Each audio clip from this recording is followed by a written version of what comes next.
نحمدہ و نصلی علی رسولہ الکریم اما بعد فاعوذ باللہ من الشیطان الرجیم بسم اللہ الرحمن الرحیم خلقناکم ازواجا وجعلنا نومکم سباتا قال النبی صلی اللہ علیہ وسلم النکاح من سنتی فمن رغب عن سنتی فلیس منی او کما قال علیہ الصلاۃ والسلام۔ صدق اللہ العظیم۔ میرے واجب الاحترام ہم مکتب، ہم مذہب ساتھیوں، آج چند باتیں آپ سے خامد اور بیوی کے آپس میں حقوق کے متعلق گوش گزار کرنی ہے۔ آج بیوی کی سنیں تو وہ الگ پریشان ہے، میرے حقوق ادا نہیں ہو رہے، خامد کی سنیں تو وہ کہتا ہے میرے حقوق ادا نہیں ہوتے۔ تالی دو ہاتھوں سے بجتی ہے۔ وہ کہتے ہیں نا کہ وفا کرو گے وفا کریں گے، جفا کرو گے جفا کریں گے، ہم آدمی ہیں تمہارے جیسے، جو تم کرو گے وہ ہم کریں گے۔ لیکن عورت صنف نازک ہے، اللہ نے صنف نازک کو اختیارات نہیں دیے۔ قرآن میں واضح فرما دیا الرجال قوامون علی النساء، کہ ہم نے مردوں کو عورتوں پر برتری دی ہے، اس لیے کہ وہ دل کا بھی مضبوط ہوتا ہے، وہ اعصاب کا بھی مضبوط ہوتا ہے، وہ فیصلوں کا بھی مضبوط ہوتا ہے، وہ کسی چیز کو دل پہ نہیں لے بیٹھتا۔ اگر آپ ایک طلاق کے مسئلے کو لے لیں، اگر یہ عورت کے ہاتھ میں چلا جائے تو ہر دوسرے تیسرے دن عورت طلاق دینے پہ تلی ہوتی ہے، وہ اتنی جذباتی ہوتی ہے۔ لیکن مرد کو اللہ نے قوت فیصلہ دی ہوتی ہے۔ تو اس لیے ہمیں یہ چاہیے کہ جب ہم شریعت کے مطابق اپنے گھرانے کو رکھیں گے، پھر نہ خامد کو شکایت ہوگی نہ بیوی کو شکایت ہوگی۔ بیویوں کے حقوق کتنے ہیں کہ اللہ کے نبی صلی اللہ علیہ وسلم کے اس واقعے سے آپ اندازہ لگائیں کہ وہ جو شب برات والی رات نبی کریم صلی اللہ علیہ وسلم رات کو اٹھ کے قبرستان گئے، حضرت عائشہ رضی اللہ تعالیٰ عنہ فرماتی ہیں کہ میں نے دیکھا کہ رسول اکرم صلی اللہ علیہ وسلم نے مجھے نہیں جگایا، خود اٹھے، وضو فرمایا، پانی پیا اور جنت البقیع کی طرف چل پڑے، اور میں سمجھی کہ کہیں اور جا رہے ہیں، میں بھی آہستہ آہستہ پیچھے چل دی۔ جب وہاں سے رسول اکرم صلی اللہ علیہ وسلم دعا مانگ کے واپس آنے لگے تو میں ان سے جلدی جلدی پہلے آ گئی، اور میری سانس پھولی ہوئی تھی۔ آ کے ایسے ہی میں نے آنکھیں بند کر لی تو نبی کریم صلی اللہ علیہ وسلم نے فرمایا عائشہ تیری سانس پھولی ہوئی ہے، خیر تھی؟ فرمایا رسول اللہ مجھے معاف کرنا، میں آپ کے پیچھے بطور جاسوسی گئی تھی کہ آپ پتہ نہیں کہاں جا رہے ہیں۔ تو نبی کریم صلی اللہ علیہ وسلم نے فرمایا تھا عائشہ تو سوچ بھی کیسے سکتی ہے کہ میں محمد صلی اللہ علیہ وسلم تیرے حق میں کمی لاؤں گا؟ میں کبھی باری کسی اور بیوی کو نہیں دے سکتا، جب باری آپ کی ہے۔ یہ انصاف تھا۔ ہم کیا کرتے ہیں، ہم رات کو اٹھتے ہیں، پیاس لگتی ہے تو اپنی بیوی کو کہتے ہیں اٹھ بھائی میری نیند خراب ہوئی ہے، تو بھی اٹھ اور مٹکے سے فریج سے پانی لا کے مجھے دے۔ نبی کریم صلی اللہ علیہ وسلم بیوی کا کتنا خیال رکھ رہے ہیں کہ انہیں نہیں کہا، خود اٹھے اور پانی پیا، وضو کیا اور قبرستان کی طرف چل دیے یا تہجد پڑھی وغیرہ وغیرہ۔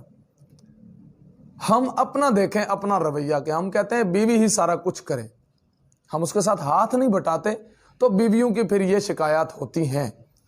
دوسری طرف مرد حضرات کی کیا شکایات ہیں کہ ہم جب تھکے ماندے دنیا کے اس جنجال سے، پریشانیوں سے، غم سے واپس آتے ہیں تو ہمیں آگے سکون کا ماحول نہیں ملتا۔ یہ جو قرآن نے کہا ہے لِتَسْكُنُوا إِلَيَّ، ہم نے جوڑا اسی لیے بنایا کہ تم ایک دوسرے سے سکون حاصل کرو، نسل افزائش ہو، محبت ملے، پیار ملے۔ جب وہ باہر بھی دنیا کی گالیاں سن کے آتا ہے، وہ باہر بھی ایک تنگ ہو کے ماحول سے آ رہا ہوتا ہے، جب اسے گھر میں بھی جنت کا ماحول نہ ملے، وہاں بھی جہنم کا ماحول ملے، وہاں بیویاں منہ بنائے بیٹھی ہوں، وہاں بیویوں کی لسٹ پوری نہ ہوئی کھڑی ہو، بیویوں نے جو آرڈر دیے وہ پورے نہ ہوں، تو یہ خامدوں کی شکایت ہے کہ ہمیں گھر میں ماحول نہیں ملتا۔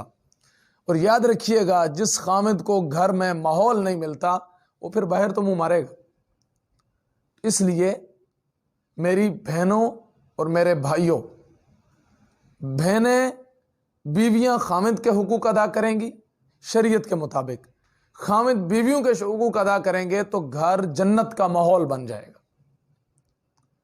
ایسے ہی تو نہیں کہہ دیا کہ خامد باہر سے آئے اور آپ صرف خامد کے ہاتھ سے شاپر لیں، تھیلا لیں، بیگ لیں اور اسے سکون سے بٹھائیں، پانی پلائیں، اس کی مٹھی چابی کریں، اس کا خیال رکھیں، اس کے کھانے کا، 12 سال کی عبادت کا ثواب ہے۔ لیکن آج ہمارے گھرانے پریشان ہیں، ہر طرف افراتفری کا ماحول ہے۔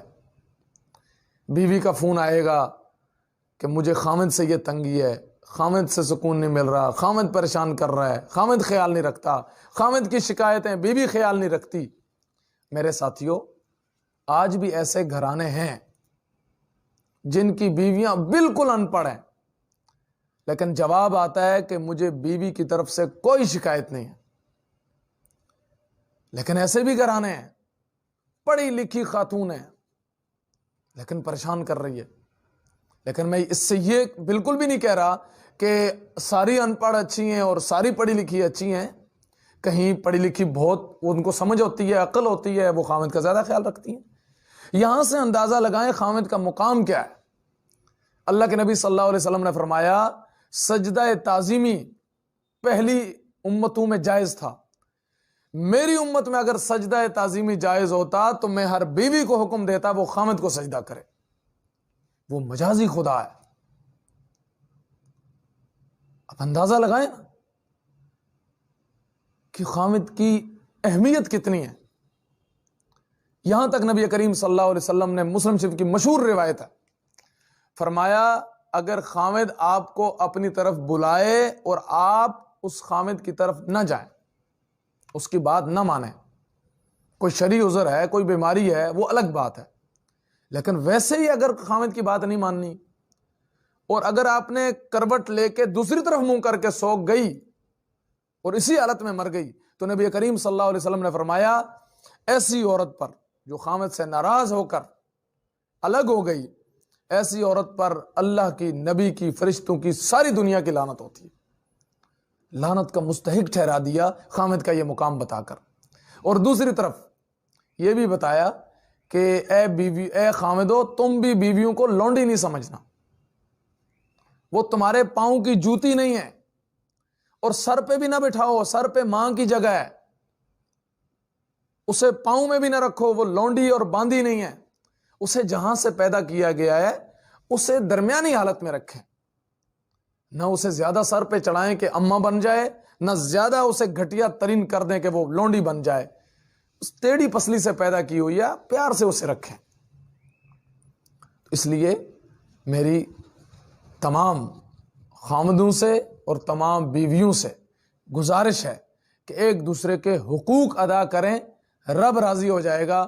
اگر آپ نے اپنے آپس میں جنت کا ماحول بنانا ہے تو ایک دوسرے کے حقوق ادا کرنے پڑیں گے، رب بھی راضی ہوگا، رسول بھی راضی، جنت میں ملے گی، دنیا بھی اچھی، آخرت بھی اچھی۔ اللہ ہم سب کو ایک دوسرے کے حقوق ادا کرنے کی توفیق نصیب فرمائے۔ وآخر دعوانا الحمدللہ رب العالمین۔